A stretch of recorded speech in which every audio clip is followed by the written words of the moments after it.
a todos quienes están aquí presentes en el Centro de Memoria, Paz y Reconciliación, en su casa, y también a quienes nos siguen en este momento en la transmisión en vivo.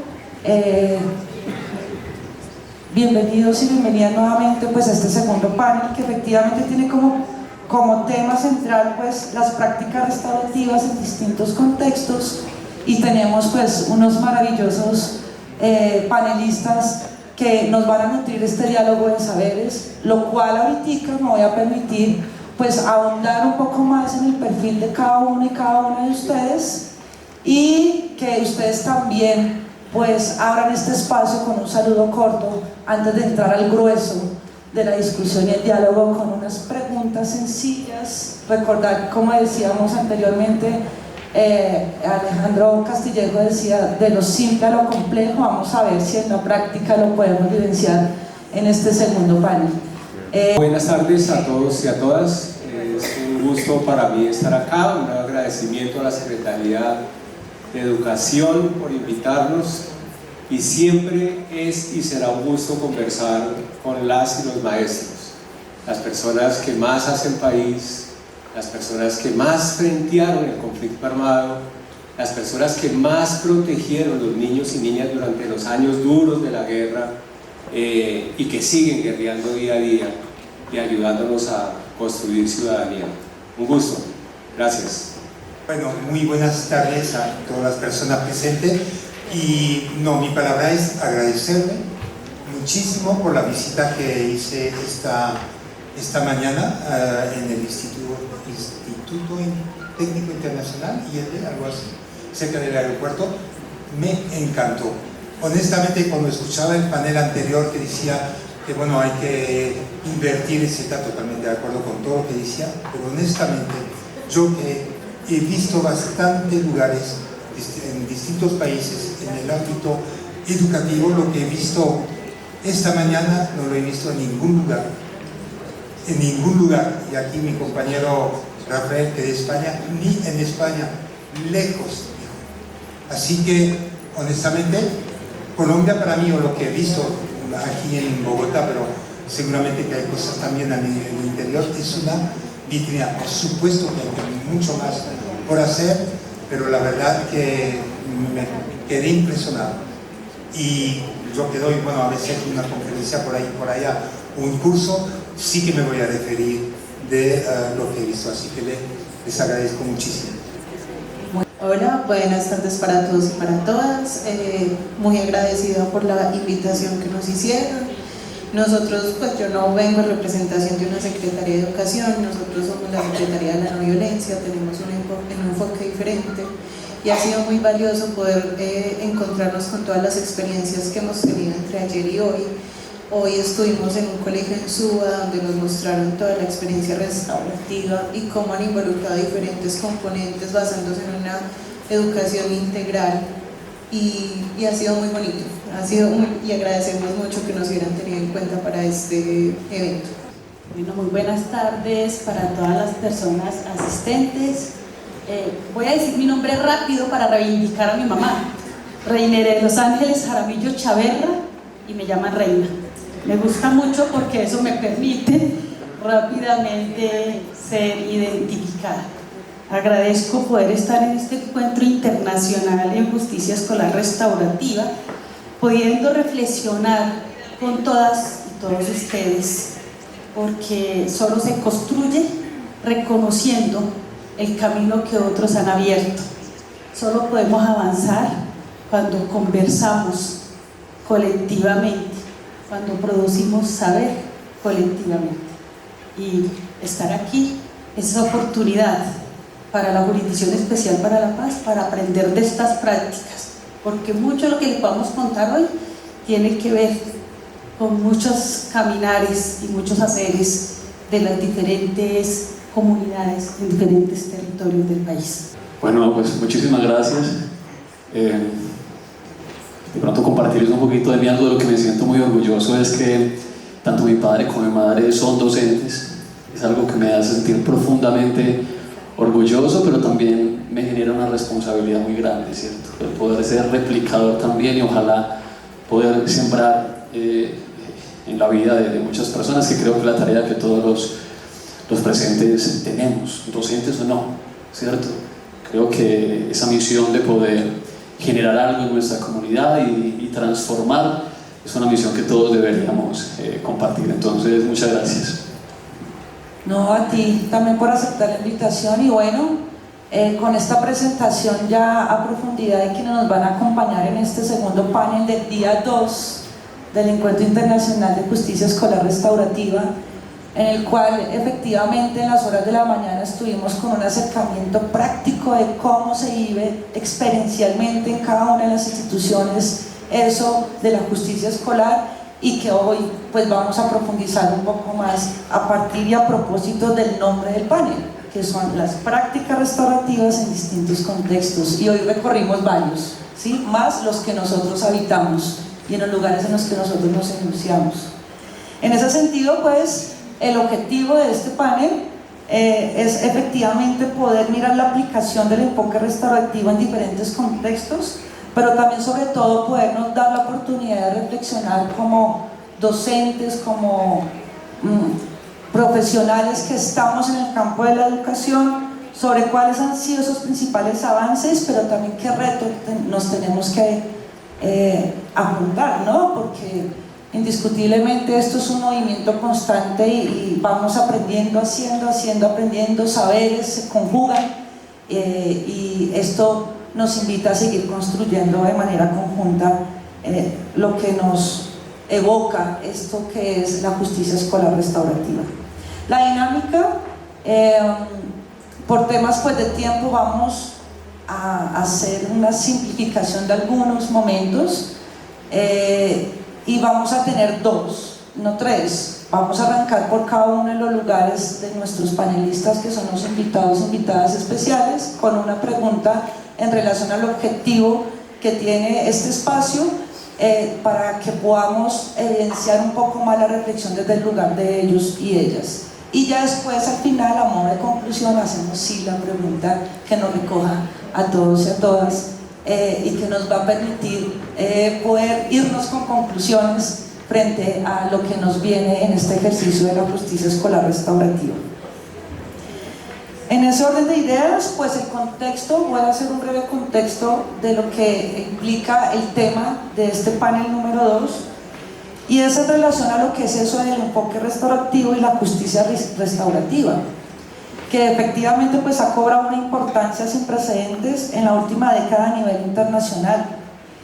Sistemas penales y penitenciarios, sistemas de justicia comunitarios, sistemas educativos y hasta entornos familiares han incorporado en poca o gran medida algunos de los principios y prácticas restaurativas que contribuyen a gestionar los conflictos de manera diversa, pero sobre todo distinta y creativa, ¿sí? Que tenga en cuenta a las comunidades, a las personas ofendidas y a quienes han cometido las ofensas, para así poder tejer y destejer las situaciones con finalidad de fortalecer esos lazos que se han roto y así atender los daños y generar acciones de reparación y recompensar las mismas.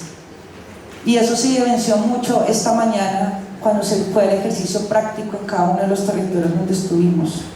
En ese sentido, pues Bogotá, a través de la Secretaría de Educación, ha llevado esta reflexión y práctica a los colegios públicos de la ciudad a través de la estrategia que empezó un gran encuentro el día de ayer y que se denomina eso, una justicia escolar restaurativa, y que viene trabajando desde el año 2021 y que hoy quiere profundizar estos diálogos a partir de poder compartir esas reflexiones con expertos y expertas que lo han abordado desde diferentes ámbitos y que el pretexto es la pregunta que nos va a orientar la reflexión. Pero también por su parte, no solamente la Secretaría de Educación, sino la Jurisdicción Especial para la Paz ha desarrollado un modelo de justicia transicional con enfoque restaurativo, como una forma de responder a los graves daños cometidos en el marco del conflicto armado. A diferencia de la justicia retributiva, que se enfoca en el infractor y el castigo que debe recibir, en la justicia restaurativa el objetivo es restituir los derechos de las personas que fueron afectadas. Las víctimas participan en la JEP a lo largo de todo el proceso judicial y su voz es tenida en cuenta para determinar la sanación cuando ésta aplica, así como los mecanismos no sancionatorios como la amnistía, cuya aplicación está condicionada a aportes de los derechos de las víctimas. En este orden de ideas y con este contexto, pues vamos a darnos la voz con quienes nos acompañan en esta tarde y vamos pues a iniciar con Jan Smith, ¿sí? Para poder mirar desde tu experiencia cuál ha sido ese efecto principal que hace que el enfoque restaurativo sea una alternativa favorable al enfoque punitivo retributivo y la complementaria. ¿Qué decirle a los maestros y maestras que están aquí, que nos están viendo por las redes y que nos van a ver después, que sienten que el enfoque restaurativo no es suficiente para garantizar la no repetición? La primera es, a ver, ¿Qué hace que el enfoque restaurativo? yo esperaba otra porque nos habían dado 3 y no 2. Sí, la primera es, ¿cuál es el efecto principal que hace el enfoque restaurativo, que hace que el enfoque restaurativo sea una alternativa favorable al enfoque punitivo retributivo? Bueno, muy bien. Muchas veces comparamos uno y el otro, ¿no? El enfoque restaurativo con el enfoque punitivo, castigador. No sé si está tan bueno de compararlo, ¿no? Pero en una de las tablas ahí que compara uno y el otro, se dice que el enfoque punitivo castigador es buscar al culpable para castigarlo. Y una de las grandes diferencias con el enfoque restaurativo es más bien no hablamos de culpabilidad, hablamos de responsabilidad, y el responsable es alguien que se hace responsable, es por lo menos que está consciente que su comportamiento o los actos que ha cometido ha afectado a unas personas, a una comunidad, ¿no? Y cómo los ha afectado. Y lo interesante que ahí no hablamos de castigo, sino de reparación del daño. Y reparación del daño, hay muchos tipos de reparación del daño. Y en mi experiencia, que he facilitado bastante reunión, encuentro restaurativo entre víctima, victimario y cada uno viniendo con apoyos, he facilitado reunión con 8 personas, 10, 15, lo máximo ha sido 30 personas en un ciclo, ¿no? Lo interesante en ese enfoque es que la persona, cuando asume su responsabilidad en la cuestión de reparación, mi experiencia demuestra que quizás una de las reparaciones más potente de todas es la simbólica. Y uno puede ser sorprendido más que la material o la económica o la de cambiar no sé qué, porque la simbólica es durante el proceso, ¿no? El desarrollo del encuentro. Muchas veces era al inicio muchas emociones, muchos sentimientos, pero emociones desagradables, que entran con enojo, tristeza, vergüenza, disgusto a veces, pero a medida que avanzamos en la reunión, lo que me parece fabuloso, primero es una reunión muy estructurada, respetuosa, donde cada uno tiene espacio para expresarse. Lo que permite ese tipo de encuentro es que las personas, sobre todo las personas afectadas, llegan a hacer la diferencia entre la persona y su comportamiento. Es decir, muchas veces antes de la reunión piensa, bueno, es un maleante, un delincuente, un ladrón, es decir, que liga la persona y su comportamiento, lo que etiqueta fuertemente. Y es difícil cuando estamos estigmatizados de sacar esa etiqueta, pero la reunión permite realmente de separar el hecho de la persona y descubre realmente que es una persona que se equivocó, que hizo algo malo. Rechazamos el acto y ese tipo de comportamiento, pero de ninguna manera rechazamos a la persona. Y para mí, es una de las más grandes diferencias de realmente que las personas puedan asumir su responsabilidad, reparar los daños y cuando sea posible restaurar las relaciones, ¿no? Reparación es mostrar, por ejemplo, durante la reunión, remordimiento. Todo es algo, un acto totalmente personal. Nunca hay que forzar a las personas a que presenten sus disculpas o que piden perdón, y cuando piden perdón también tienen que prepararse a que se lo puede negar, ¿no? Varias personas me han dicho, antes de pedir perdón a una persona tendría que primero perdonar a mí mismo y ser consciente que hizo algo mal, y si me perdono a mí mismo quizás es más fácil que puedo pedir perdón al otro. Y para mí es una de las más grandes diferencias, pero si es la misma pregunta para todos o no, porque si no puede seguir. Sí, no puede seguir, o sea, no es la misma pregunta, cada uno tiene una pregunta distinta, entonces no te preocupes. No, es para dejar también un poco Sí, para concluir, eso está bien, sí. No, el enfoque restaurativo también, muchas veces el objetivo no es únicamente resolver los conflictos, y principalmente es crear un sentido de comunidad, aprender a relacionarse y a conectarse. Y yo quisiera quizás venir con un ejemplo aquí, en un círculo, 2 círculos, y aquí hay una persona ahí de Cartagena, de la Secretaría de Educación, Olga, que es testigo porque estuvo presente conmigo. En un círculo es impresionante cómo podemos realmente conectar con la persona sin conocerles antes. Y se me pasó, no sé cuántos círculos hice aquí en este país, pero ya bastante, en el marco del programa de Juntos Aprendemos, ¿no? Y era para mí un placer. Yo veía a la persona que venía uno por uno y le preguntaba si sabía la razón por la cual venía. Y no, que no, que no. Y cuando empezamos ahí, que estaban todos sentadas, les preguntaba, no, les decía, la verdad no saben por qué están aquí. Algunos no.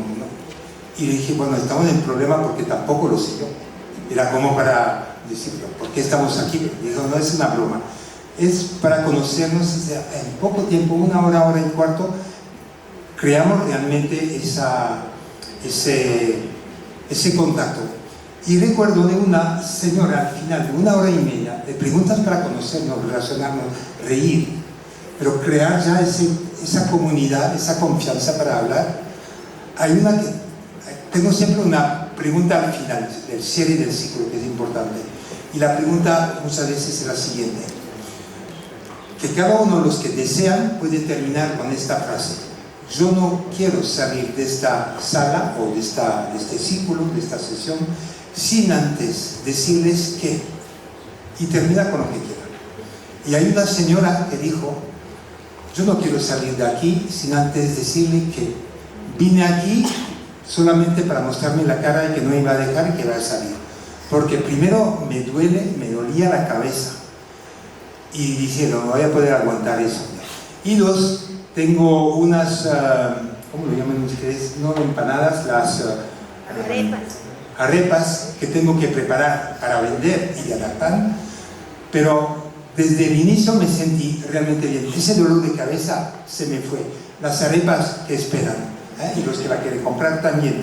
Y ahí empecé, que se sintió a gusto y se quedó del inicio al final. Eso también es lo que la práctica restaurativa puede aportar, lo punitivo nos impide, no hay diálogo, es crear espacios de diálogo. Sí, y lo que vimos esta mañana, que tú le hacías referencia y que todos lo vivimos, y es cómo esas experiencias pedagógicas son simbólicamente conectadas con lo restaurativo, con la sanación, y creativamente potentes, ¿no? En unos pocos espacios de tiempo que tenemos dentro de las escuelas, y creo que eso es muy valioso, y sale uno como lleno de esperanza, como diciendo, este es el camino, posiblemente vamos todos y somos muchos que creemos en estas apuestas, pero ¿qué decirle a esos maestros y maestras que de pronto sienten en algún momento que el enfoque restaurativo pues no es suficiente para garantizar la no repetición? ¿Qué les dirías tú desde tu experiencia a ellos y a ellas. Bueno, si lo dice, me preguntaría también tratar de saber la razón por la cual lo dice. Me parece importante antes de...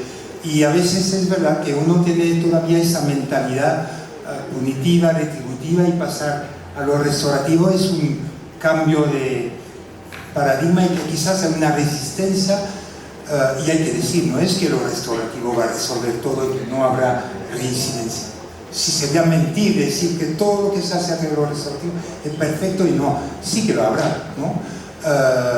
Pero bueno, estudios de investigación demuestran que mucho menos que el enfoque punitivo. Dos, yo creo que también uno puede también cuestionar su práctica, ¿no? Porque sí podemos ser capacitados para la capacitación corta, muy teórica. La capacitación para mí, cuando hablamos de práctica restaurativa, como dice la palabra práctica, debe ser lo más práctico posible. Ayer en la tarde, no sé si hubo algunos que estuvieron en mi taller, que hicimos una práctica, pero pura práctica del inicio al final de una pecera, fue fantástica. Y yo creo que las personas se conectaron directamente a eso. Y bueno, yo creo que luego no tirar la toalla muy rápido, porque bueno, si lamentablemente el primer caso o el segundo caso, bueno, no va bien, puede decir, no, eso no funciona, etc. Tampoco. Yo creo que hay que lanzarse. Yo decía siempre, lanzamos en cosas un poco sencillas en un inicio, esa creatividad. Yo recordé lo que dijo Doris ayer en el panel de inauguración también, del arte. Fue fantástico lo que vimos en la mañana. Cantar, la música, el baile, la expresión, y luego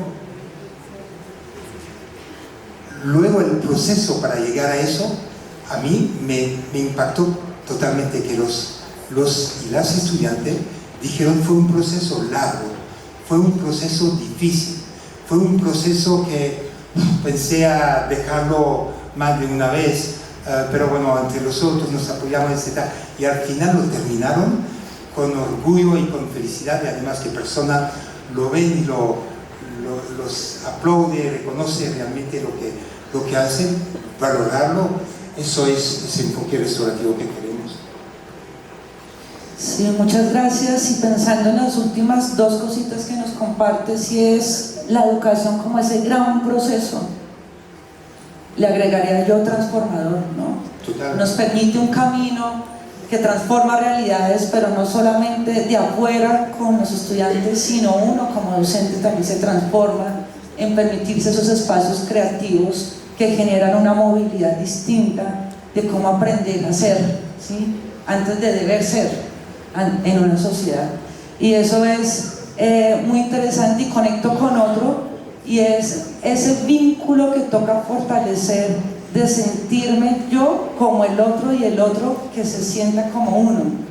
Es no romper ese vínculo de la humanización que nos caracteriza, y la sensibilidad del arte nos enruta a poder seguir tejiendo esos caminos en relación a lo que tú nos compartes en la última pregunta. Y eso nos lleva a poder invitar a este diálogo a Iván, sí, invitarte a este diálogo. Entremos a este diálogo, Iván, y después mirar desde la experiencia y lo que acabamos de escuchar, y también lo que se vivió esta mañana, porque es mirar la teoría y la práctica, cómo nos canona y cómo nos articula desde nuestra experiencia y desde la tuya en particular. ¿Qué acciones restaurativas,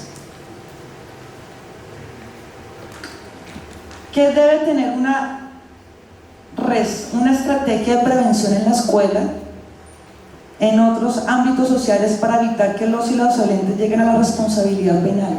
¿Tú qué crees, Iván? Bueno, lo primero sería recordar que el enfoque restaurativo tiene dos componentes, uno que llamamos preventivo y otro que llamamos reactivo. Cuando vamos al reactivo estamos ya porque hubo un tropel desbordado, porque hubo un delito, porque hay un daño causado. Pero lo preventivo para mí es el campo preventivo de proveer, porque los conflictos no toca prevenirlos.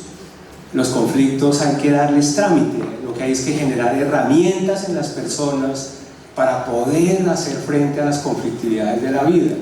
Pero para que la gente, los pelados, los chicos, las chicas puedan hacer eso, debemos proveer herramientas, debemos generar habilidades, debemos generar capacidades. Y ahí es donde creo principalmente la escuela está llamada a centrarse en ese componente preventivo del enfoque restaurativo, en cómo dotamos a los chicos de herramientas, a las chicas, para que aprendan a vivir en contextos que, lo vimos esta mañana, son complicados, ¿cierto? Territorios de pandillas, de drogas, de violencia, de tropeles, por lo menos en la zona donde yo fui, ¿cierto? Seguramente en otros no, pero los muchachos tienen que aprender a vivir ahí y a resolver ahí, sin recurrir a la violencia. Tienen que aprender a generar capacidades, porque cuando salen de la escuela puede ser un lugar un poquito más controlado, pero salen y ese es el mundo que se van a encontrar. Entonces creo yo que si los maestros nos centramos en el componente preventivo del enfoque, pisamos un campo que a mí me resulta absolutamente sugerente, que es el que yo llamaría de la pedagogía restaurativa. ¿Sí? Yo personalmente, digamos, no hablo tanto de justicia restaurativa en la escuela. A mí me gusta pensar que lo valioso del enfoque restaurativo para los maestros está en cómo incorporamos ese componente preventivo del enfoque en nuestra práctica pedagógica, en nuestro hacer. ¿Cómo hacemos para que nuestra práctica pedagógica devenga en práctica pedagógica restaurativa? Y ese es nuestro campo, creo yo, más fundamental. Por supuesto, a veces los pelados se meten en tropeles y a la escuela también le toca pasarse un poquito al otro lado de lo reactivo. Pero ahí esperaríamos siempre que las maneras de resolver las conflictividades de la escuela incluyan esos valores, esas habilidades restaurativas, y que pensemos que la tarea fundamental es cómo le ganamos los pelados al tropel, cómo le ganamos los pelados a la violencia, cómo le ganamos las chicas al delito. Esa es la tarea principal de la escuela, ¿sí? Nosotros caminamos muchas escuelas porque después de pandemia los tropeles todos en los colegios se han exacerbado, ¿cierto? Y en ocasiones los padres de familia, cuando sus hijos han sido afectados, le reclaman a los profesores por qué no sacan al joven de la escuela. En ocasiones, también hay que decirlo, hay colegas maestros que le reclaman a los directivos: ¿y por qué ese pelado todavía sigue aquí? ¿Cierto? Porque hay que reconocerlo también.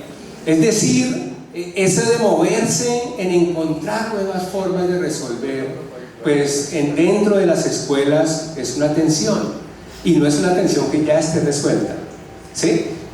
Ahí estamos jalando para lado y lado. Esta mañana que visitábamos escuelas, veíamos una cosa que me llamó muchísimo la atención: la maloca del buen vivir. Había otro profe, que no me acuerdo cómo llamaba, pero también era un espacio pensado para tramitar conflictos. Un aula grande, con un círculo, una fuente de agua, un jardín zen, yo qué sé. Nos dicen que estamos haciendo flujos, que estamos haciendo búsquedas, que estamos intentando, ¿sí? Aquí y allí, aquí y allí. Y hay que enredar esas experiencias y alimentarlas para que puedan seguir fortaleciendo y generando habilidades y capacidades en los jóvenes. Cuando un pelado se mete en muchos problemas, no se le puede sugerir cambio de ambiente de aprendizaje. No, porque ese conflicto ocurrió en la escuela y el escenario natural para tramitarlo es la escuela. Ahí tenemos todos que aprender y dar tiempo. La justicia restaurativa, y miren que ahí sí la uso cuando tenemos tropeles, ¿cierto? Requiere tiempo, requiere atención, requiere proceso. Eso no es de la noche a la mañana. Una sardina que ha estado expuesta a vulneraciones, que saca los dientes para pelear en este mundo, porque a veces toca, pues no resuelve las cosas hablando de la noche a la mañana. Eso supone mucho trabajo de psicólogos, de trabajadores sociales, de pedagogos, ¿sí? El otro día que hablábamos con los compañeros de Geri, decían, ay, cuando usted tiene un pelado bien bandido, entonces ¿qué hace? Póngale el mejor profesor que tenga, el que más habilidad tenga para enganchar, para generar diálogos. Ese es el que puede trabajar con ese pelado. Entonces yo creo eso, yo creo que hay que movernos y entender que el ámbito principal de la pedagogía es el componente preventivo del enfoque. Gracias, Iván. Y hay algo interesante, y es la capacidad creativa que tenemos todos y todas para poder transformar realidades. Es lo que toca potenciar en poder resolver los conflictos de manera distinta a la violenta. Y eso es un escenario, uno de los tantos escenarios, bueno, y lo digo porque pues también soy docente, es el campo de la educación. O sea, es una creatividad constante que creo que nos puede apuntar a eso que tú nos manifiestas, y que también se ha venido identificando con todas esas experiencias de GER, que no solamente las pudimos ver esta mañana y sentirlas cercanas, sino que todo el tiempo los docentes están proponiendo cosas en los colegios de manera sistémica, de manera permanente, persistente, intencionada y comprometida. ¿Y qué es lo que se hizo? Pues recoger eso para que pudiera ser fortalecido desde esta estrategia y generar un mayor movimiento. Y eso lo está haciendo la escuela. Ahora vamos a enlazarnos para poder generar un poco más de apertura de este panorama. Con Carolina, que nos puedas comentar desde tu experiencia, ya entendiendo este movimiento tan interesante que se hace en las escuelas. ¿Qué acciones restaurativas también se vienen desarrollando desde instituciones públicas y privadas para las personas privadas de la libertad y los pospenados? Si te sirve el micrófono, aló, no. Hola, listo, ya. Bueno, yo les puedo contar qué se está haciendo desde público y privado, desde la experiencia que tenemos en Medellín, ¿cierto? Como les contaba, mi principal tarea está relacionada con población privada de la libertad, pospenada, población en riesgo, las familias de esas poblaciones y el sistema de responsabilidad penal para adolescentes. En Medellín hay dos experiencias con privados que han sido muy importantes, que han sido dignas de resaltar y de admirar. Yo sé que aquí también funciona la confraternidad carcelaria, con ellos he trabajado a nivel Medellín, tanto en el sistema de responsabilidad penal para adolescentes como en el sistema de adultos. Ellos llevan un recorrido de hace muchos años, incluso fueron ellos quienes comenzaron con todo el tema de prácticas y justicia restaurativa en ambos sistemas, porque por ejemplo, Bogotá pues sí tiene un avance muy significativo en temas de sistema de responsabilidad penal para adolescentes. Medellín no lo tiene. Este año celebramos los 15 años del sistema y a pesar de eso a los jueces les da miedo todavía incurrir en algún tipo de conducta inadecuada cuando piensan en una alternativa a la sanción penal y a la medida punitiva, a pesar de que el principio de oportunidad es rector en el sistema de responsabilidad penal. A ellos les da miedo todavía optar por ese tipo de cosas. Entonces en Medellín tenemos unas experiencias muy diferentes a las que tienen acá, que ya tienen una experiencia muy avanzada. Pero en Medellín pues lo hemos intentado con privados, con Confraternidad Carcelaria, que lo ha hecho, y hay otra fundación que se llama Valora, que en el pro del uno de los componentes de la justicia restaurativa, que es la reconexión y la reconstrucción del tejido social, se ha dedicado a trabajar con mujeres que no tienen redes de apoyo. Son mujeres que salen pospenadas de los centros penitenciarios y carcelarios, que no tienen familia, no tienen un lugar de arraigo, y esta fundación lo que ha hecho es abrazarlas. Tienen un lugar donde les dan alojamiento, les dan alimentación, las están formando para empleo y les ayuda como esa primera red apenas salen de prisión para poder buscar un cambio significativo de vida. Entonces eso ha sido como dos experiencias con las que nosotros como alcaldía hemos he estado trabajando de la mano, los hemos apoyado con diversos profesionales que apoyen la experiencia y con ellos hemos hecho eso. Desde lo privado, desde lo público, nosotros como la Secretaría de la No Violencia tenemos como una red de atención según la etapa de la vida. Tenemos varios componentes de prevención, entonces los componentes de prevención hemos tratado de involucrar el componente restaurativo. Tenemos algo que se llama Escuelas de la No Violencia, que trabaja el tema de memoria, resolución de conflicto y justicia restaurativa por medio de arte y cultura. Lo que se hace es apoyar a las fundaciones, organizaciones sociales que ya estaban conformadas en la ciudad, ayudarlos con apoyos económicos para potencializar todas esas iniciativas de paz que ya tenían y llegar a los niños, niñas de las comunidades, sobre todo las más alejadas del centro de la ciudad, para hablar de estos temas de memoria con un componente artístico. Entonces se hace por medio de arte, se hace por medio de cine, de fotografía, de teatro. Tenemos otro que son para niños un poco más grandes, de más o menos 12 años, donde vamos a los colegios. Tenemos un componente que anteriormente está basado en algo que tenía IMPEC, que no sé si lo conocen aquí en Bogotá, que es Delinquir no paga. Es una experiencia donde se trata de prevenir el delito desde el miedo, desde una experiencia dentro de un establecimiento carcelario donde incluso llegan a maltratar a los estudiantes. Cuando nosotros llegamos a la Secretaría de la No Violencia, obviamente decimos que ese tipo de experiencias no es acorde con lo que nosotros estábamos buscando y se deja de hacer esa prevención desde el miedo. Dejamos de llevarlos a las cárceles, de infundir miedo, de que les peguen los dragoneantes y los PPLs, sino que con personas que tenemos nosotras pospenadas, que hicieron parte de todo un proceso, se hacen intervenciones en las escuelas, y lo que nosotros estamos haciendo es buscar una resolución de conflictos por medio de la justicia restaurativa.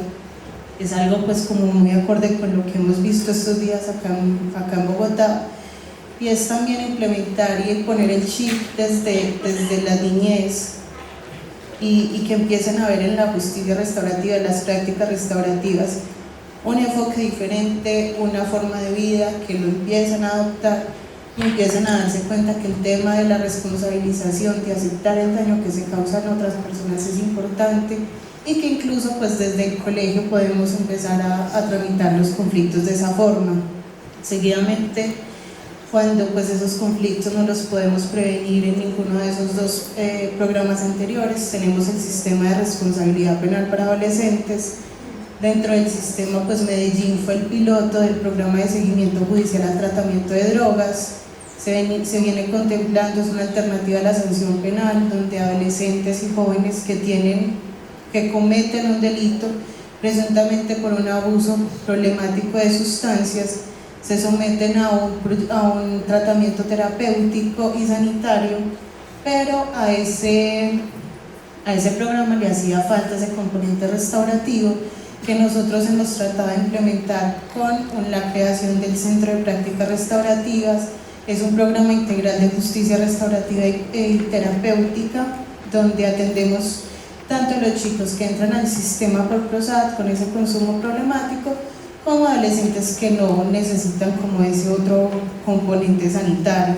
En este centro de prácticas estamos trabajando con víctimas y ofensores del sistema de responsabilidad penal para adolescentes. En este momento estamos con personas de violencia intrafamiliar, entonces atendemos a los chicos, las chicas, sus familias y redes de apoyo cercano. Normalmente pues nos han manifestado que las hermanas, los hermanos también hacen parte de ese grupo de víctimas o quieren participar en el proceso, entonces venimos trabajando con ellos.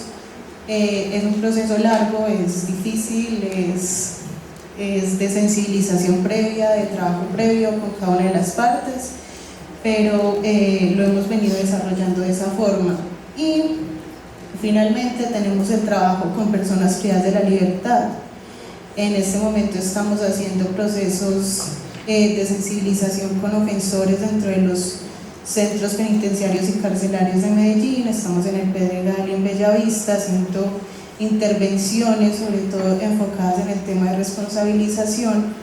También estamos adelantando convenio con Fiscalía para poder realizar mediación penal, que si bien es lo mismo que justicia restaurativa, pues es la forma en la que se nos ha abierto por el sistema de adultos la posibilidad de poder realizar estas intervenciones a ambas partes y que sea una salida diferente a esa sanción penal.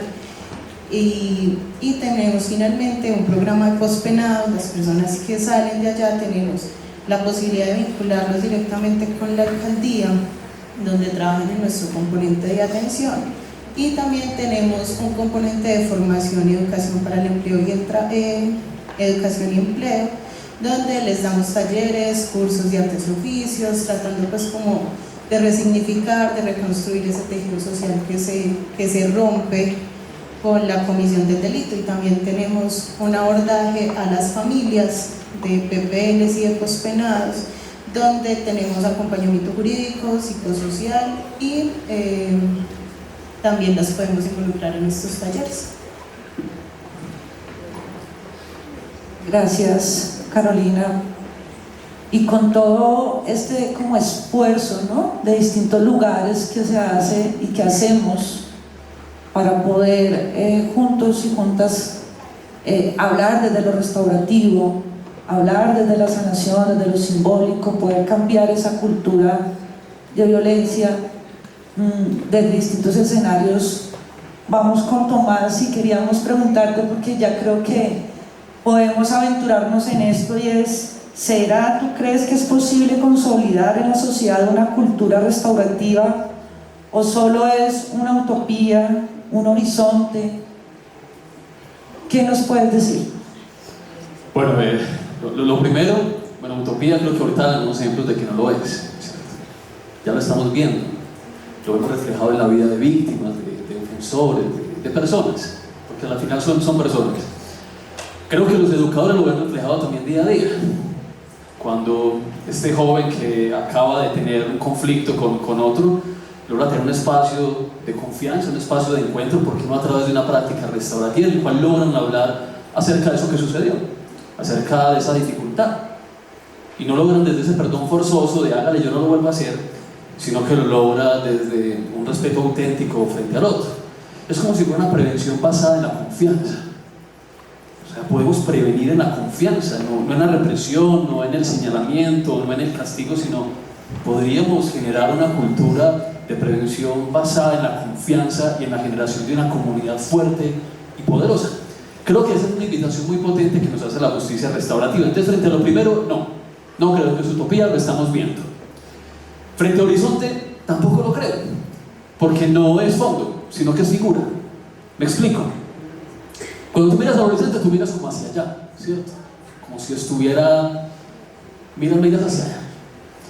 Pero eso lo tienes acá, ¿cierto? Tú tienes al joven que te acaba de llegar bajo efectos de sustancias psicoactivas en la escuela. Tú tienes al joven que acaba de violentar a otro y le acaba de clavar, me disculpan de pronto ser demasiado explícito, un lápiz en el pecho, ¿cierto? Tú tienes al joven que está adoleciendo, que sus compañeros lo criticaron por redes sociales. Entonces uno se hace preguntas como, bueno, ¿y por qué es tan importante para él que no haya tenido suficientes likes o que le hayan dicho algo ofensivo por redes? A la final eso es solo una red. Pero creo que parte de la invitación que nos hace la justicia restaurativa, y creo que aquí más el enfoque, es, venga, tú no sabes. En términos de justicia restaurativa, nosotros, y me incluyo, no somos los expertos. Si lo pensamos en términos de justicia restaurativa, la persona que realmente conoce el conflicto, realmente conoce la situación, es quien lo vive. ¿Qué significa eso? Tendré que darle voz a ese joven para entender por qué es tan importante para la red social. Y eso tiene muchas dimensiones, por supuesto, también en el ámbito de la jurisdicción especial para la paz. Como una mujer, lo digo haciendo referencia al macrocaso 03 y mujeres de Soachi y del Catatumbo, dice: esto es irreparable. Pero cuando podemos avanzar en esos diálogos, a través de la generación de espacios de confianza, se logra encontrar ciertas puertas de reparación, y esa mujer dice, ¿sabe que para mí sí sería muy importante que esa persona, ante todos, diga el nombre completo de mi ser querido y diga, él no fue ningún delincuente? ¿Será que puede entonces el buen nombre ser un elemento de reparación? ¿Será que la verdad puede ser un elemento de reparación? Volviendo al ámbito escolar, será necesario entonces darle escenarios de voz y de escucha a las personas que realmente viven y sienten estas situaciones. Y eso nos implica un desafío muy grande, porque si a mí ese muchacho me llega bajo efectos de sustancias psicoactivas, acabo de necesitar la ayuda de ustedes. ¿Cuántos jóvenes tienen en promedio en un grupo? 40. Y yo tengo otros 39 adolescentes y jóvenes allí. El desafío ya pasa a ser personal, porque yo lo puedo mandar para coordinación, y como sucedía, Iván, nos acompañaste en el Congreso Internacional del año pasado. Un joven decía, la exclusión del entorno escolar, que me hayan excluido de mi colegio, fue el inicio para que yo comenzara en el delito. Entonces, claro, no pensamos en los efectos que puede llegar a tener una medida que podamos establecer. Entonces yo creo que la invitación a una cultura de paz es una invitación que nos invita y que implica, más que invita, nos implica a actuar. La pregunta que deberíamos hacernos orientadora a nosotros mismos es, yo aquí, teniendo que atender a estos 39, ¿qué podría hacer yo? No esperar que el otro, yo o nosotros, ¿cierto?, para que una situación de estas no se presente, para que él encuentre un espacio en el cual se sienta incluido, para que podamos superar juntos esta situación. Por supuesto, son grandes desafíos, ¿cierto? No es el tiempo ahorita ni el espacio para abordarlos, pero sí, para cerrar, creo que hay una invitación de mucha profundidad y sensibilidad a la hora de pensar cómo podemos ser más restaurativos. Y creo que una de ellas tiene que ver es cuál es mi rol para ser un constructor de paz. Que esa sería entonces la invitación a la escuela también en general. ¿Cuál sería el rol, el papel que situadamente y conscientemente podemos seguir trabajando para hacer una cultura de paz? Sí, correcto. Precisamente la escuela, y ustedes creo que más que nosotros lo saben como docentes, como profesores, como maestros, y es que a veces pareciera que uno no estuviera formando solo académicamente, sino que estuviera formando más en otra cosa, que uno siente que está formando más en valores, que uno siente que está formando más en civismo, que uno está formando más en respeto. Y creo que esa intencionalidad, que es muy propia de la pedagogía, es muy clara. O sea, que tengamos una intención pedagógica con cada acción que desarrollamos con un adolescente o joven podría ser muy transformador. Porque ya está el rol, ya dice, bueno, hecho que yo le diga que no, que sí implica eso, que yo lo mande para dirección o no, o que yo prefiera intervenir ese conflicto en determinada situación, sería como la siguiente. No, es que estaba hablando en un caso que se dio en algún momento con un joven que llegó a un proceso restaurativo que estábamos desarrollando. Y solo quiero hacer una advertencia, ojalá muy rápida, y es, este joven, o sea, no solo fue el afectado por querer ser excluido de la institución, o ser excluido porque no podía integrarse a la institución, luego de haber intentado asesinar a una persona, en un municipio, un lugar donde el homicidio era algo que hacía demasiado ruido. Ojalá se hiciera también en el entorno ciudadano, en el entorno tan urbano como Bogotá. Hacía mucho ruido, el joven fue excluido. Lo cierto es que no solo él perdió, a la familia le tocó ir a una vereda, a la mamá la sacaron de su trabajo, a todos los miembros de la familia se generó un sentimiento de división profunda porque era una familia extensa. A lo que voy con esto es que algo que parece solo una simple acción, en este caso como la exclusión escolar, terminó afectando en una dimensión realmente increíble a aproximadamente 9 miembros de la familia. Entonces creo que frente a esa pregunta, creo que esa intención pedagógica es muy clave en el desarrollo del proceso escolar y académico.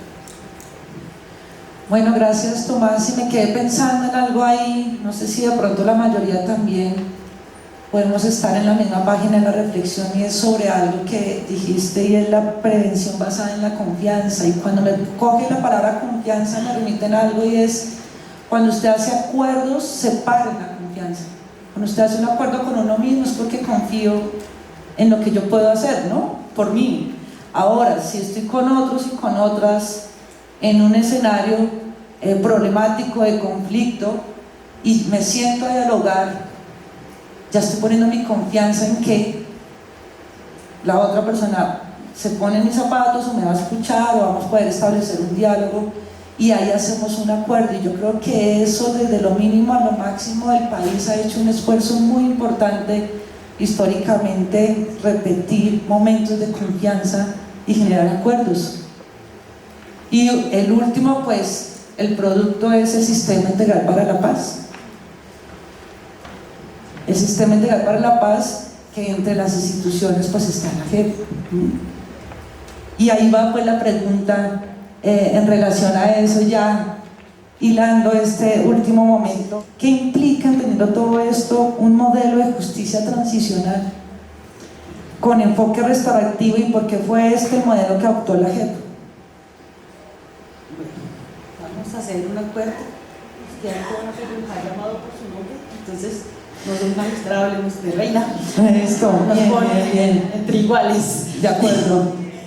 Bueno, yo le agradezco a todos los panelistas que están aquí a mi lado porque creo que han dicho muchas cosas que facilitan responder la pregunta.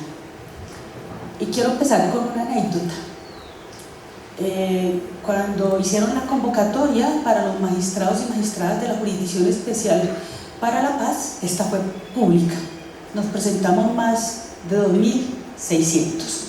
Nos pedían muchos requisitos y más de 15 años de experiencia como abogados, además de ser expertos en derecho penal, en derecho penal internacional, en derecho internacional de los derechos humanos y muchas más cosas. Y muchos y muchas pudimos llegar ahí, porque fue por un concurso público. Y hoy el tribunal, y lo quiero decir para reivindicar la labor de las profesoras, que la gran mayoría son mujeres, hoy el Tribunal para la Paz, la Justicia Especial para la Paz, está conformada por el 55% de mujeres. Y esto tiene que ver con toda una labor pedagógica de los maestros y maestras, tiene que ver con una labor histórica, la lucha histórica de las mujeres que pusieron en la mesa de La Habana que este tribunal, esta jurisdicción, si no era paritaria, por lo menos fuera equitativa. Y cuando concursamos en condiciones de igualdad, podemos acceder a estos cargos. Eso ha permitido que estemos ahí. Y esto es para decir que con toda esa experiencia que nos pedían previamente, por eso no van a ver magistrados del tribunal jóvenes, todos estamos por encima de los 50, porque para esa época nos pedían muchos años de experiencia.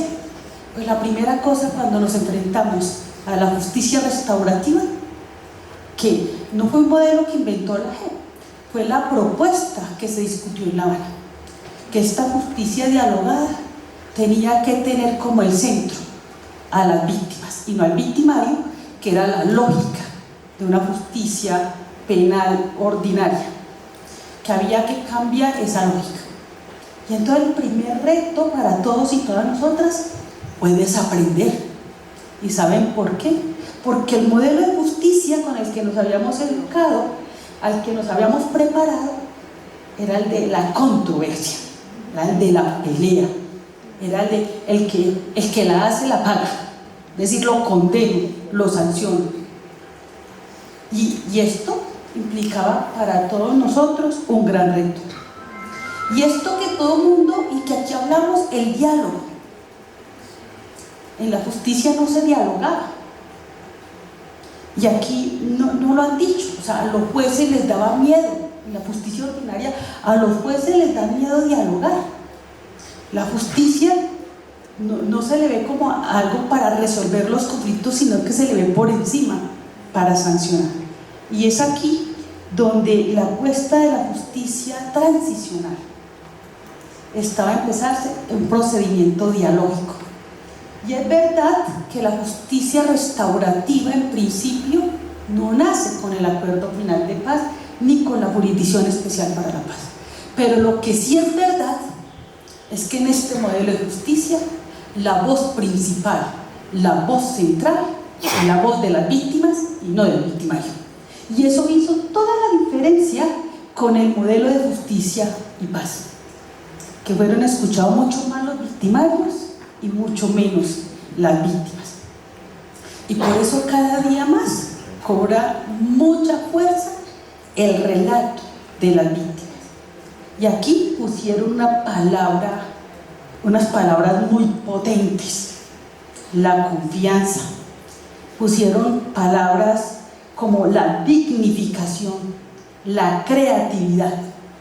Y todo esto es lo que es la justicia restaurativa. Y empiezo por decir, dialogar significa ser capaz de escuchar. Todo el mundo cree, pues eso parece como fácil. ¿Fácil? Escuchar significa ponerse al nivel del otro, poder ver al otro en condición de igualdad, poder ser capaz de entender al otro y a la otra en toda su dimensión humana, ser capaz de entenderlo con todas sus diferencias y en las diferencias, para poder identificar qué es todo lo que ha sufrido. Y entonces, para nosotros esa justicia dialógica ha sido eso. Y yo quiero, y pudiéramos tendernos en los diferentes modelos y hablar de teorías, pero yo les quiero decir que esa justicia restaurativa que hemos venido construyendo ha sido parte del aprendizaje que nos han dado todas las personas y particularmente las víctimas, aún sin darse cuenta que nos están ayudando a formar. Y permítanme hablar en primera persona e ilustrarlo con un ejemplo. En una de las primeras audiencias que tuve en un tema de violencia sexual, en una audiencia, primero era pública porque nos estaban entregando informes donde las mujeres y hombres y mujeres con orientación sexual diversa nos estaban contando cómo fueron víctimas del conflicto armado, cómo habían sido agredidas. Y los relatos eran durísimos. Y había, para mí, una mujer enfrente. Pero ella al final se me acercó y me dijo: yo solo quiero hablar en privado. Y creamos el escenario para una audiencia reservada. Cuando, pues obviamente, uno deja datos, yo le pedí su cédula. Y cuando miré su cédula, mi primera pregunta fue preguntarle cómo quería que yo la llamara, porque su cuerpo, su cara no era lo mismo que yo estaba viendo en la cédula. Y mi primera era poderme poner, y si quería que la llamara de él, de ella. Me dijo: yo me siento ella, entonces como ella te voy a tratar. Primera cosa. Segunda cosa, aún estando en privado, le costaba hablar. Y claro, yo entendí rápidamente que le costaba hablar porque estábamos puestos en esta disposición. Yo aquí arriba en una mesa, la señora magistrada con una toga que genera una distancia grande, y ella estaba abajo en una mesita. Entonces yo me bajé de la mesa, me quité la toga. Antes de quitarme la toga la abracé y me senté al lado de ella. Y empezamos a hablar y yo pude escribir todo su relato. Al final, después de un relato durísimo que te parte el alma, yo en medio de mi miedo también, yo le pregunté: ¿usted qué cree que puede hacer la justicia especial? ¿Qué podemos hacer nosotros los jueces para contribuir a reparar y a restaurar su dolor? Me dijo 3 cosas. La primera, ya lo empezaron a hacer. Nunca nadie en la justicia me había querido escuchar, porque me veían llegar muy rara y no me recibían. Hoy la justicia me ha abrazado y me ha escuchado con atención. Y la segunda,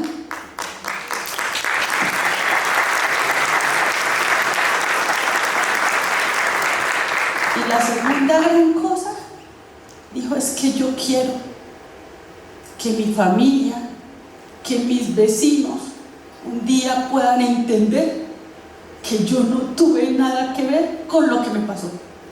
Yo quiero que me crean, yo quiero que mi hija pueda confiar en mí. Ese día yo tuve las mejores lecciones de justicia restaurativa, no lo sabía. Por eso para nosotros ha sido un proceso de desaprender y aprender, de tejer. Y esto solo es posible sí con el diálogo, pero la escucha no es cualquier escucha, es una escucha activa, una escucha con toda la diligencia del mundo, una escucha con la debida diligencia desde cada uno de los roles que cumplimos. Y yo termino diciendo que las preguntas más duras que la magistratura ha tenido que resolver en las diferentes audiencias las hemos recibido de las víctimas que no tienen muchos cartones, muchos doctorados, sino que desde ese sentido común, que como ustedes bien saben es el menos común de los sentidos, cuando tienen fuerza para hablar, lo expresan. Luego, lo que tenemos que garantizar en cualquier escenario restaurativo es ser capaz de darle fuerza a las víctimas para que puedan hablar, porque lo que han hecho es la guerra y todos los escenarios, aún el educativo, el de la justicia ordinaria, es moverse alrededor del miedo, es paralizarnos, porque el miedo paraliza. Por eso hay que desaprender del miedo. Entonces, pudiéramos, y cuando digo esto quiero decir que los estudiantes, los niños y niñas, cuando van a nuestras audiencias en territorio, son terribles. Y son terribles porque nos hacen unas preguntas tan brillantes, tan inteligentes, que nos ponen a dar muchas vueltas. Un niño en una audiencia en Marsella con carácter restaurativo, y aquí viene el elemento, las audiencias no las ponemos nosotros como nosotros creemos deben ser los magistrados, sino que las audiencias se organizan, primero escuchando a las víctimas cómo quiere que esté el escenario. Entonces ya no es esa sacralidad, pónganse de pie que entraron los magistrados. No, los magistrados se ponen de pie cuando entran las víctimas, porque es a ellas las que nos debemos. Y fue cambiar toda una simbología de la justicia. Y eso va mucho más allá. Y el otro imaginario que tenemos que cambiar es esto, lo que nos han dicho aquí, que es que hay que sancionar. La justicia restaurativa y cómo restaurar está en el Código Penal ordinario, está desde hace 30 años, pero a los jueces ordinarios les da mucho miedo pensarse en formas alternativas, porque exponerse al otro, reconocer frente al otro, reconocer al otro es de las tareas más difíciles, y ese es como el tema central de la justicia restaurativa, ser capaces de reconocer al otro. Y utilizo esta palabra reconocer porque aquí la han utilizado en diferentes momentos, y reconocer es tan potente porque es una palabra que se escribe tanto, es igual escribirla de principio a fin que de fin a principio. Reconocer en cualquier orden que usted la lea, y hay que reconocer al niño en su dimensión, hay que saberlos escuchar en los escenarios. Y cierro diciendo, la peor pregunta que fue dura y me puso a pensar fue ese niño en una audiencia, porque en las audiencias territoriales los profesores y profesoras nos piden ir a las audiencias y abrimos ese escenario, y entonces hemos identificado que no hacemos las audiencias en los despachos judiciales de la justicia ordinaria, sino en las casas de cultura, en las escuelas, en los colegios, en las universidades, porque también ello nos permite hacer pedagogía. Y un niño en medio de una audiencia levantó su mano y me preguntó: oiga señora, ¿qué es lo especial de la justicia especial? Y me puso en aprietos. Es esto, lo especial es ser capaz de construir con ellos, y poder reparar para restaurar no es posible. Eso no lo puede hacer ningún juez transicional ni nadie si no logra identificar lo que una expositora nos dijo antes aquí, de cómo fue ese daño diferenciado y desproporcionado que vivieron las mujeres particularmente, los niños y las niñas en los territorios. Y para poder identificar ese daño diferenciado y desproporcionado, solo es posible con el diálogo, con un procedimiento dialógico donde la participación de la víctima sea el centro. Ese es el punto.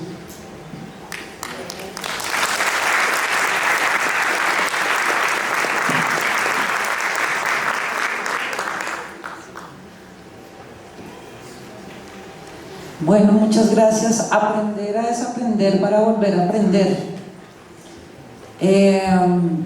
Pero que también nos invita a poder reconocerme en el otro como a mí mismo.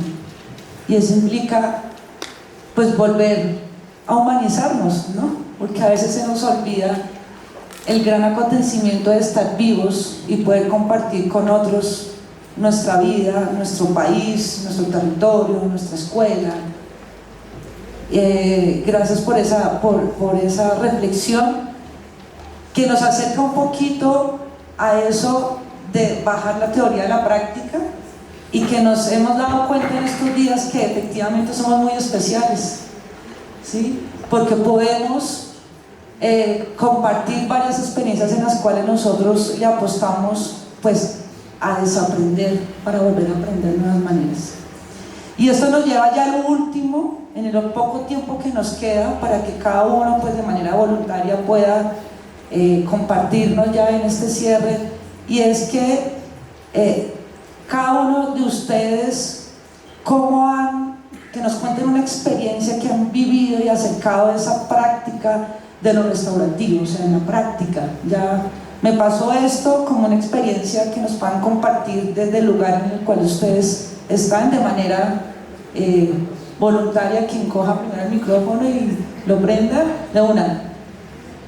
Yo parto con lo que dije, porque quiero coger la palabra de nuestro psicólogo: dignificación. La dignificación también tiene que ver con todo, con la solidaridad.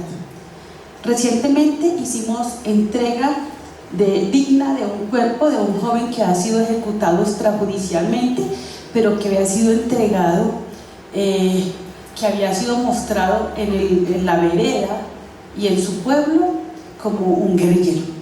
Estigmatización. Y hace poco, la semana antepasada, estuvimos, después de 20 años de búsqueda de una mamá que no alcanzó a encontrar a su hijo, hizo todo y murió un año antes de que se diera toda la identificación, después de 20 años. La familia pidió que esa entrega digna la hiciéramos en su pueblo, y no solo en su pueblo, en la vereda.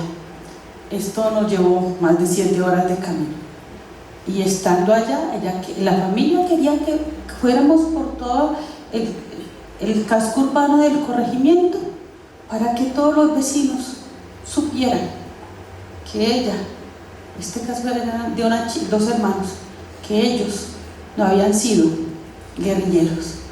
Y cuando llegamos a la tumba, allá para ya enterrarlos, eso, la hermana mayor y el papá me dijeron: doctora, ¿y le podemos poner una placa que diga el nombre completo de ellos y que debajo diga: ellos no fueron guerrilleros? Dignificación, un nombre, una historia y una memoria. Y esa es parte de la justicia restaurativa: honrar y dignificar a las víctimas de la violencia del conflicto armado. Bueno, yo voy a tomar un ejemplo dentro del ámbito educativo. En el colegio esta mañana preguntamos al rector cuántos alumnos había el estudiante, ¿no? Y era más de 3.200, creo, y se imagina la cantidad de relaciones en un día entre todos, y de conflicto incluso, ¿no? Pero recuerdo en Perú un profesor que había participado en una capacitación y empezaba a hacer algunos procesos restaurativos, como principalmente los círculos, pero un día sí que me contacta diciendo, mira, ya hay un problema en el salón de clase, ya son 5 de mis estudiantes que dicen que no encuentran sus cosas, que han perdido tal cosa o que lo han sustraído, etc. ¿Tú crees que podríamos hacer algo? Y le dije, bueno, ya que tú has implementado círculos, podríamos trabajar justamente en el círculo sobre ese tema. Ahora bien, si fuera el docente castigador, punitivo, imagínense que reunió a los estudiantes, el estudiantado, y que les digo, bueno, las últimas 3 semanas son 5 de ustedes que me vinieron a ver porque no encontraba tal cosa que dicen que lo ha robado, etc. Si fuera el punitivo diría, aquí nadie va a salir sin que sepa quién es y lo vamos a castigar, porque esas cosas no van en nuestro lado, fuera de las normas. Lo castigamos y lo humillamos. Eso sería el castigador. Si fuera el restaurativo, su objetivo no sería de ninguna manera buscar quién es, porque quizás ni es alguien del mismo salón, sino más bien que haya una reflexión y tomar de conciencia que ese tipo de situación sí nos afecta de una manera y otra, y que rompe quizá la confianza del salón de clase. Entonces, más bien lo que haría es preguntas como, a ver, ¿cómo se sentiría o cómo se ha sentido si en algún momento han perdido o le han sustraído algo? Y pasar a cada uno que diga, que piense en un momento que han perdido algo y cómo se sintió. Y luego, aparte de ellos, si cuando perdieron algo, si aparte había otras personas también que fueron afectadas y de qué manera fueron afectadas. Y luego preguntaría también qué podríamos hacer para que ese tipo de situación no vuelvan a ocurrir. Y hay todo tipo de respuestas, pero nuestra práctica es hacer preguntas, nunca dar la respuesta, porque la respuesta la tienen ellos. Y entonces van a proponer cosas, que uno dice cuidar nuestras cosas. Hay otros que dirían, bueno, que revisamos la mochila cuando salimos del salón de clase. Bueno, facilitador dice, bueno, ¿qué piensan los otros? ¿Qué dicen?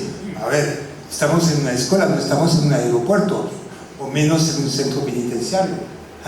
Entonces yo no creo que eso es ya partir del hecho que no hay confianza. Entonces, ¿cómo se irá? Y eso es realmente lo mejor, de construir diciendo cómo podíamos prevenir. Pero ¿saben lo que pasa? Después de ese ciclo que han puesto algunas acciones de prevención, pero si dentro del grupo hubiera la persona que sustraía esas cosas, mire el aprendizaje, sin buscar quién es el culpable. Hay varias opciones. Que uno, después de haber escuchado todo eso, que tenga coraje y que se levante y dice, soy yo. Difícil que pase, pero podía pasar. Segundo, que dice, no, wow, no sabía que podía afectar tanta cosa, quizá el día siguiente ponen las cosas de un lado escondido para que no me vean, pero por lo menos devuelvo el celular que había sustraído. 3. Tercera posibilidad, quizás ni me aventura a devolverla a escondida, porque si me chapan, no quiero pasar por eso. Pero por lo menos que sí, la lección es que no lo vuelvo a hacer. Y cuarto, puede ser el que, bueno, no conectó, no pasó nada y seguirá haciendo. Pero eso, el aprendizaje será mucho más grande y de todos, ¿no? Y lo peor que hay que hacer es que aquí nadie va a salir sin que sepa quién es. Y si no logro saber quién es, todos pagas. Es lo peor. Bueno, entonces esta visión entre lo restaurativo y lo punitivo que me estaba diciendo al inicio.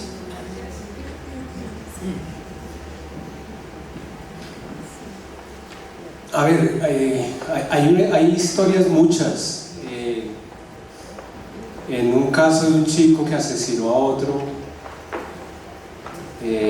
con otros amigos y le pegaron como 15 puñaladas y el pelado murió frente a su hermano tratando de tocar el timbre de su casa. Y el chico fue apresado y fue privado de la libertad.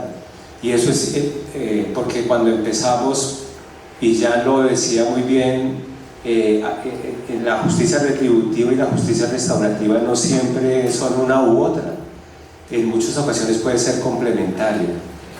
Este chico fue privado de la libertad porque fue un delito muy fuerte.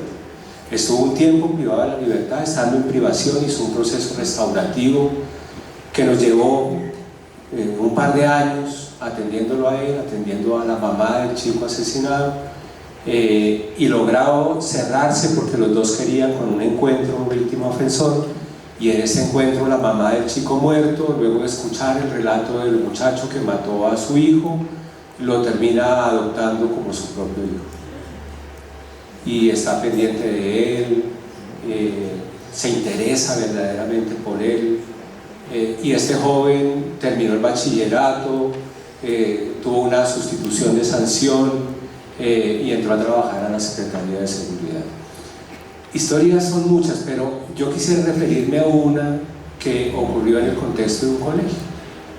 Unos chicos que hicieron rodar por internet una noticia. Había pasado recientemente una masacre de estas en un colegio de Estados Unidos y dijeron que iban a hacer una masacre en el colegio, que iban a matar a 3 profesores y se iban a suicidar. Y se armó un alboroto y, como suele pasar en esas situaciones, todos nos tirábamos la pelota y nadie le pone las manos al tema realmente. Decidimos que nos mandaran el caso al Programa Distrital de Justicia Juvenil Restaurativa y comenzamos a trabajar con ellos. ¿Y qué encontramos? Un chico de 16 años con una familia con muchas dificultades, con una mujer cabeza de familia, un pelado que le gustaba el metal y entonces le crearon una imagen de satánico, y como era satánico entonces lo excluyeron, lo maltrataron, lo acosaron, ¿cierto? El otro era un sardino que tenía una identidad sexual diversa y que motivo de eso lo matonearon, lo denigraron, y muchas veces los mismos maestros en ocasiones seguramente participan, seguramente no quiebran esas conductas, no intentan, ¿cierto? Y una chica que realmente le pareció divertido, pero no era mucho más. Comenzamos a hablar con ellos, a escucharlos. Descubrimos que el primer crío, que tenía 16 años, le gustaba la patineta, hablaba poquito, pero le gustaba la patineta. Y había tenido una patineta y se le había roto. Y entonces dijimos, vamos a ayudarle a reconstruir su patineta, a restaurar la patineta. Y encontramos un psicólogo patineto que montaba en patineta y le dijimos, usted va a hacer trabajo con él montando en patineta, y así lo hicieron. El psicólogo pues sacaba su patineta, el chino que ahora estaba feliz porque tenía patineta, y salían a trabajar montando en patineta. Descubrimos que le gustaba la música, el metal, le pusimos un profesor de música, le gustaba el diablo de verdad, entonces le pusimos un maestro de pintura que comenzara a trabajar con Escher las pinturas de ángeles y demonios para que viera que una cosa no es ni la una ni la otra, y el peladito comenzó a vibrar bien. El otro sardino le dieron cambio de ambiente de aprendizaje, no encontraba colegio, se fue a trabajar a una oferta educativa que tenemos nosotros, que tenemos unos 150 pelados de esos estudiando, y cuando tuvo profes que lo escucharon, que le prestaron atención, se le olvidó el tema de la masacre. La chica lo que quería era hacer ejercicio, le pagamos una beca, la pusimos en un gimnasio y resuelto el problema. No eran matones, no eran demonios, solamente eran pelados que necesitaban que alguien les prestara atención, que alguien escuchara de verdad su esencia, su necesidad, que alguien visitara a su familia, que viera cómo vive, que no se conformaran con criticar cómo es en el colegio, sino que fueran allá y entendieran su condición, su circunstancia. Y hoy en día los peladitos van, vibran, están tranquilos.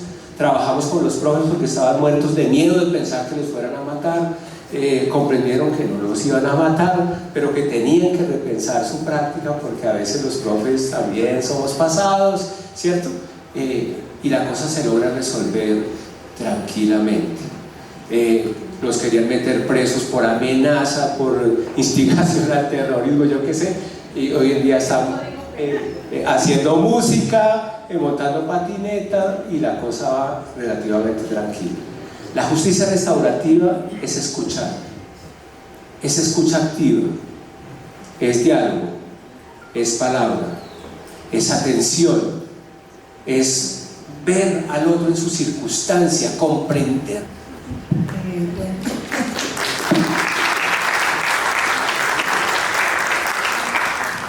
Seguir después de ellos contando esas historias es difícil. Y como dice Iván, los casos son muchos, las experiencias son muchas, pero una de las que recientemente como que a uno le impacta más es que normalmente nosotros hacemos justicia y prácticas restaurativas de forma individual, en caso a caso, con una de estas fundaciones privadas, con Confraternidad Carcelaria y en compañía de uno de los establecimientos de atención al sistema de responsabilidad penal para adolescentes, donde los chicos no se encuentran privados de la libertad, sino que están semi-internados. Se decidió identificar a algunos chicos que tenían procesos abiertos por violencia intrafamiliar, y se decidió abordar estos casos con un enfoque restaurativo, pero de manera colectiva. Se hicieron llamadas a las madres, porque en todos los casos quienes eran las víctimas eran las madres. Se trató pues de convencerlas. Con las mamás es bastante fácil, las mamás siempre quieren estar como vinculadas a este tipo de procesos donde ayuden pues como en el proceso penal y en el tema pues con el adolescente. Fue un proceso largo, a pesar de que inicialmente las dos partes nos habían dicho que sí.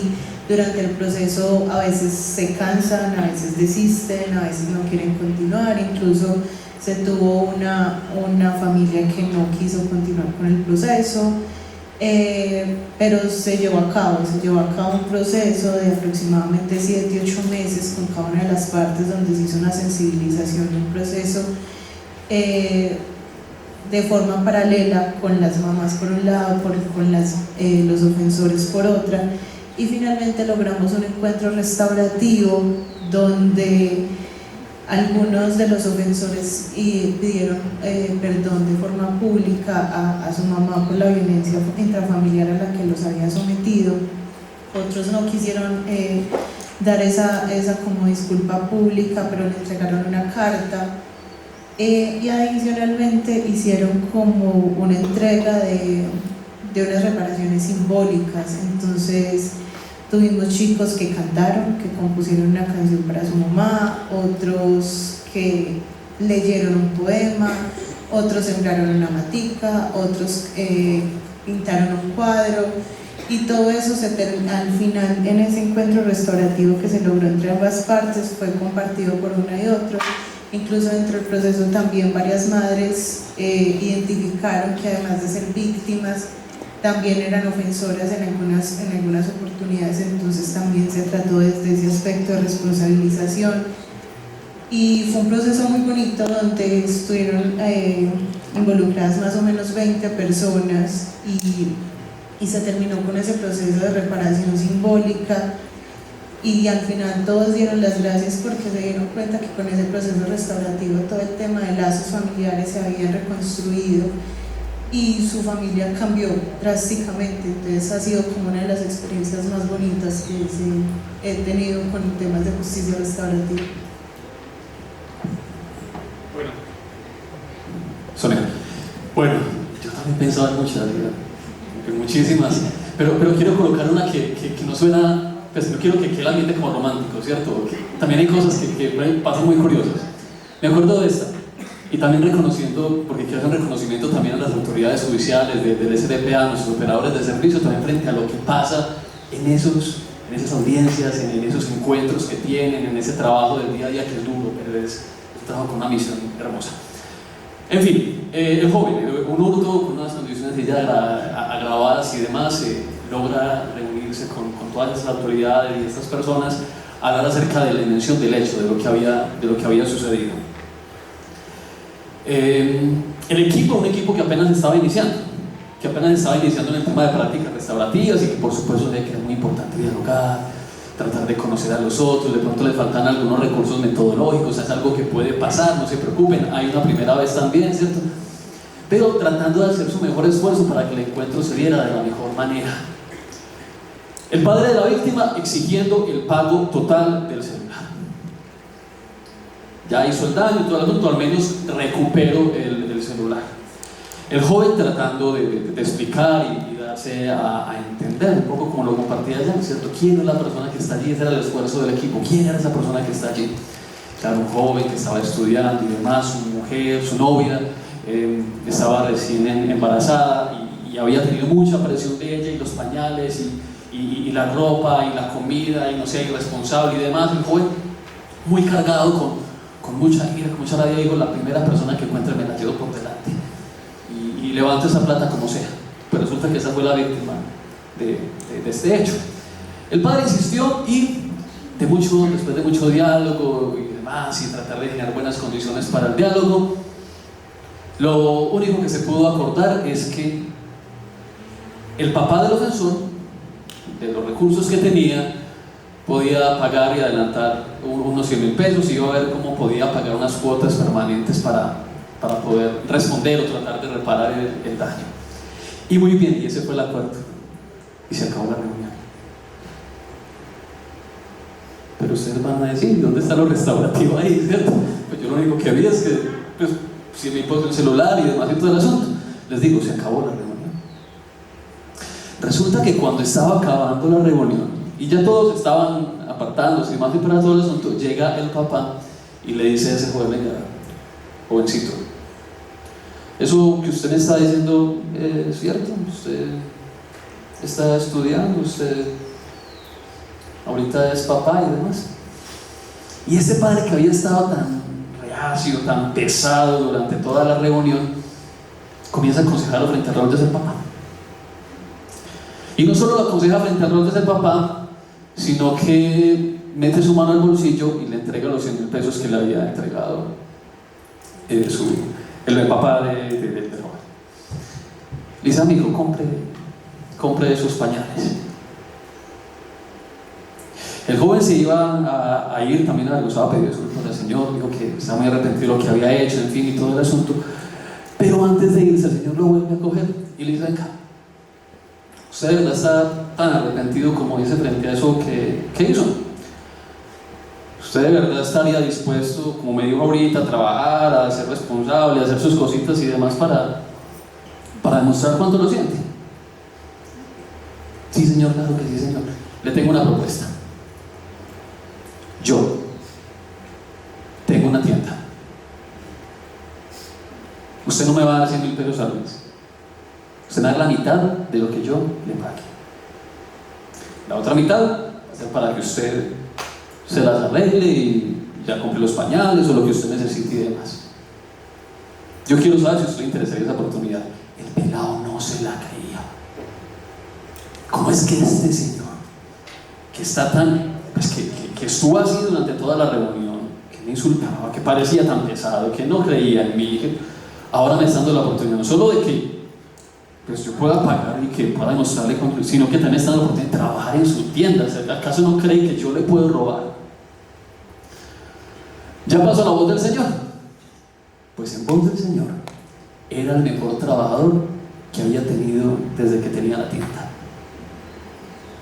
El joven no pagó 100.000 pesos por el celular, lo pagó en su totalidad. Y ese joven terminó también supliendo la necesidad de su hijo y siendo un modelo y un referente para él, ¿cierto? Les dejo eso.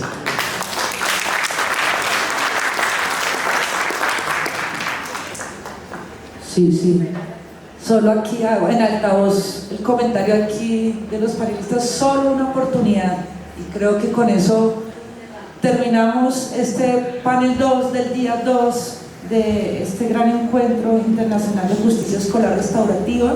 Agradecerles a quienes están conectados, agradecerles a ustedes que están acá de manera presencial, agradecerle a los panelistas, agradecerle a todo el equipo que está detrás de bambalinas haciendo esto posible, y agradecerle también a la Casa, al Centro de Memoria, Paz y de Reconciliación, y a la Secretaría de Educación por hacer esto posible también de la mano con todas las entidades que nos apoyan. Nos vemos el día de mañana en nuestro día número 3 y feliz tarde. Dejamos acá el cierre del panel. Continuar.